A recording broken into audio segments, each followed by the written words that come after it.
সুপ্রিয় দর্শক আসসালামু আলাইকুম, কেমন আছেন আপনারা? নিশ্চয়ই ভালো আছেন। আজকের ভিডিওতে আপনাদের সবাইকে স্বাগত জানাচ্ছি। আজকে আমি আপনাদের সাথে খুবই মূল্যবান একটা টপিক নিয়ে আলোচনা করব।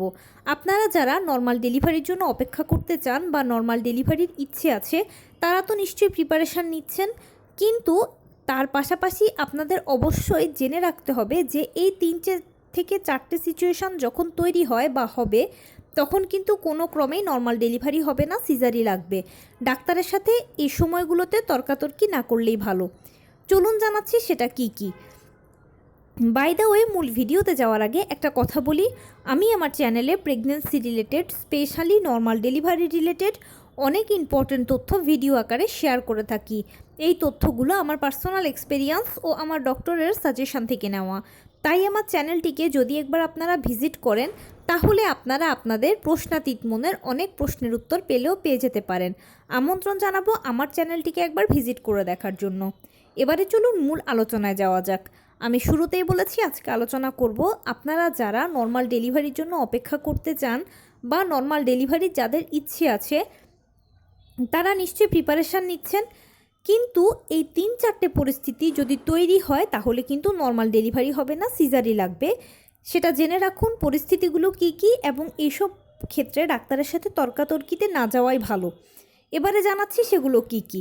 আমরা সবাই জানি যে নর্মাল ডেলিভারিটা সিজারের তুলনায় খুব ভালো, কারণ সিজার হলো একটা ছোটোখাটো অপারেশনের আগে পরে বিভিন্ন ধরনের ঝুঁকি থাকে, বিভিন্ন ধরনের সাইড ইফেক্টস থাকে। এছাড়া সিজারিয়ান পেশেন্টকে সারা জীবনভর বিভিন্ন ধরনের রোগশোক বহন করার পাশাপাশি নিষেধাজ্ঞা মানতে হয় অনেক কিছুই, যেটা নর্মাল ডেলিভারি বা নর্মাল ডেলিভারি পেশেন্ট এর সব কিছু থেকে সেফ ও সিকিওর। সেজন্য সব কিছু জেনে বুঝে আমরা সবাই নর্মাল ডেলিভারিকে পছন্দ করি। সন্তান জন্মদানের ক্ষেত্রে আমাদের অন্যতম পছন্দের পদ্ধতি হলো নর্মাল ডেলিভারি। এখন নর্মাল ডেলিভারির জন্য কিন্তু অবশ্যই আপনারা প্রিপারেশান নিতে হবে প্রথম থেকেই। আপনারা ইতিমধ্যে আমার ভিডিও থেকে জেনে গেছেন যে কিভাবে প্রিপারেশান নিতে হবে। তবুও কেউ যদি আজকে প্রথমবার এই ভিডিওটা দেখে থাকেন, তার জন্য একটু ছোট্ট করে প্রস্তুতিটা বলি। বিশেষ কোনো প্রস্তুতি নর্মাল ডেলিভারির জন্য আপনাকে নিতে হবে না। শুধুমাত্র নিয়মিত হাঁটাচলা করবেন, টুকটাক কায়িক শ্রম করবেন, লো কমেটটা ব্যবহার করবেন, এবং সারাদিনে আপনি যা যেরকম কাজ করেন না কেন সব কিছুর মাঝে যেন হালকা ফুলকো কায়িক শ্রম থাকে, সেটাকে আপনাকে নিশ্চিত করতে হবে। এবং নিয়মিত পুষ্টিকর খাবার খাবেন। নিজের খাবারের চার্টটা এমনভাবে তৈরি করবেন যেন সকল ভিটামিন, মিনারেলস, ক্যালসিয়ামগুলো ঘুরে ফিরে আপনার বডিতে যায়, আপনার থেকে বাচ্চা পায়। নিয়মিত 12 থেকে 14 গ্লাস পানি পান করবেন। ডাক্তারের দেওয়া আয়রন, ভিটামিন, ক্যালসিয়াম ওষুধগুলো সেবন করবেন। That's it. এতটুকুই হচ্ছে নর্মাল ডেলিভারি প্রিপারেশান, আপনার জন্য আর কিছুই করা লাগবে না। এবারে বলি কোন কোন পরিস্থিতি উপনীত হলে সিজারি লাগবে, নর্মাল ডেলিভারি সম্ভব নয়। প্রথমে বাচ্চার পজিশান নর্মাল ডেলিভারির জন্য সেফালিক পজিশান হতে হয়। সেফালিক মানে হলো বাচ্চার মাথাটা থাকবে আপনার যৌনাঙ্গের কাছে আর পাটা থাকবে বুকের কাছে। এই পজিশানকে বলে সেফালিক পজিশান। এটা ছাড়া যদি অন্য কোনো পজিশান হয়, যেমন ব্রিজ বা উল্টো পজিশন, ট্রান্সভার্স বা আড়াআড়ি পজিশন, এরকম হলে নর্মাল ডেলিভারি কোনো ক্রমেই সম্ভব নয়, আর যত কিছুই ঠিকঠাক থাকুক না কেন, কারণ বাচ্চাটাকে আপনার প্যালভিস দিয়ে টেনে বের করতে হবে। সো অন্য কোনো পজিশানে বাচ্চা থাকলে সেটা সম্ভব নয়। দ্বিতীয় যে জিনিসটা সেটা হচ্ছে প্লাসেন্টা। নর্মাল ডেলিভারির জন্য সাধারণত বাচ্চার প্লাসেন্টা যখন অ্যান্টেরিয়র, পোস্টেরিয়র বা ফান্ডাল হয় তখন সম্ভব, কিন্তু যদি কারো প্লাসেন্টা লো লাইং হয় তখন নর্মাল ডেলিভারি হবে না। যত কিছুই সব ঠিকঠাক থাকুক না কেন, হবেই না কোনো মতে। প্লাসেন্টা লো লাইং হলে মানে হচ্ছে প্লাসেন্টাটা প্রথমে থাকে, বাচ্চা তার উপরে থাকে। সো এই অবস্থায় নর্মাল ডেলিভারিটা ভীষণ রিস্ক হয়ে যায় বাচ্চার জন্য, মায়ের জন্য। তাই এই অবস্থায় ডাক্তাররা সিজারি করান। তৃতীয় পর্যায়ে অবশ্যই বাচ্চার সার্বিক সুস্থতা। বাচ্চার গলায় নাড়ি পেঁচানো থাকা, অথবা বাচ্চা গর্ভের ভেতরে অসুস্থ থাকা বা ওজন কম থাকা, এই ধরনের কিছু হলে নর্মাল ডেলিভারি কিন্তু হবে না, কারণ নর্মাল ডেলিভারির জন্য আমাদের একটা সুস্থ সবল বাচ্চা দরকার। এইসব ক্ষেত্রে সিজারি লাগে। মায়ের সার্বিক সুস্থতা। নর্মাল ডেলিভারির জন্য মায়ের অবশ্যই সার্বিক সুস্থতা প্রয়োজন, কিন্তু কোনো মায়ের যদি ডায়াবেটিস, হাই ব্লাড প্রেশার থাকে তাহলে কিন্তু নর্মাল ডেলিভারি হবে না। কারণ কি, ডায়াবেটিস, হাই ব্লাড প্রেশার এ সকল ক্ষেত্রে হয় কি, প্রেগনেন্সিটা একটু জটিল। সো নর্মাল ডেলিভারির জন্য যেহেতু পেইন ওঠার জন্য বা প্রক্রিয়া শুরু হওয়ার জন্য অপেক্ষা করতে হয়, তো অপেক্ষা করতে গেলে অনেক সময় হতে পারে গর্ভের ভেতরে বাচ্চা ডায়াবেটিসে আক্রান্ত হতে পারে বা প্রেশারের ওঠানামার কারণে গর্ভে বাচ্চা মারা যেতে পারে। তাই বাচ্চার সুরক্ষার জন্য এই সকল পেশেন্টদের কিন্তু যখনই বাচ্চা ম্যাচিউর হয় তখনই সিজারটা করিয়ে নেওয়া হয়। এ সময় নর্মাল ডেলিভারির জন্য অপেক্ষা করাটা একদম যাবে না। গর্ভের পানি কম থাকা, কোনো মায়ের যদি গর্ভের পানি কম থাকে বা অ্যামনিওটিক ফ্লুইডের পরিমাণ কম থাকে, সাধারণত 5 থেকে 25 সেন্টিমিটার প্রয়োজন নর্মাল ডেলিভারির জন্য গর্ভের পানি। এখন কারো যদি এর থেকে কম থাকে তাহলে কিন্তু নর্মাল ডেলিভারিটা হবে না, সিজারেরই প্রয়োজন আছে। টুইন বেবির ক্ষেত্রে কোনো মা যদি টুইন বেবি থাকে তার গর্ভে, তখন সেক্ষেত্রে নর্মাল ডেলিভারির আশাটা না করাই ভালো, সব দিক ঠিকঠাক থাকলেও।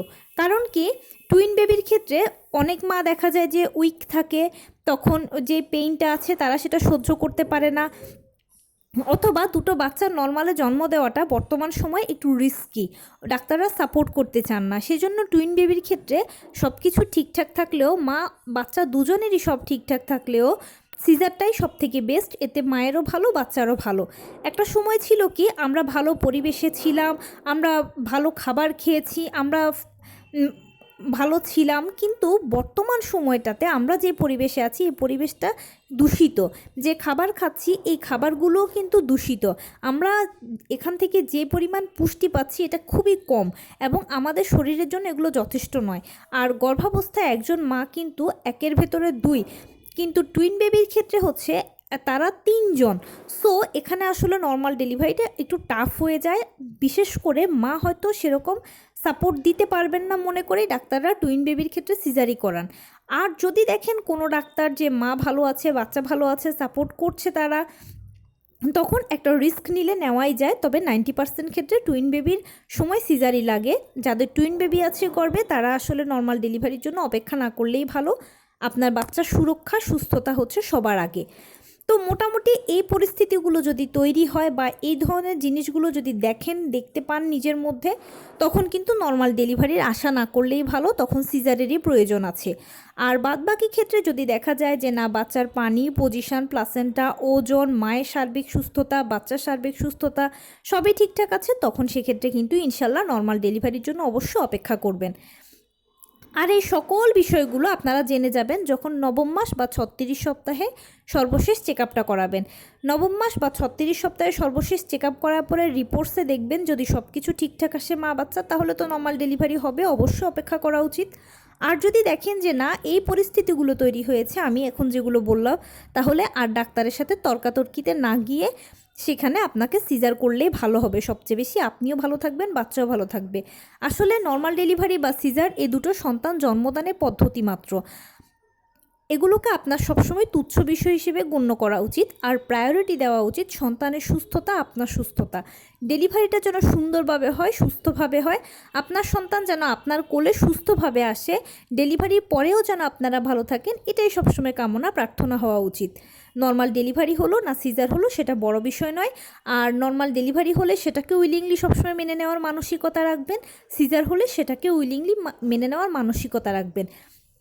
কারণ প্রায়োরিটি লিস্টের 1 নম্বরেই থাকবে আপনার সন্তানের নিরাপত্তা। তো এই ছিল আজকের ভিডিও। কেমন লাগলো বলুন?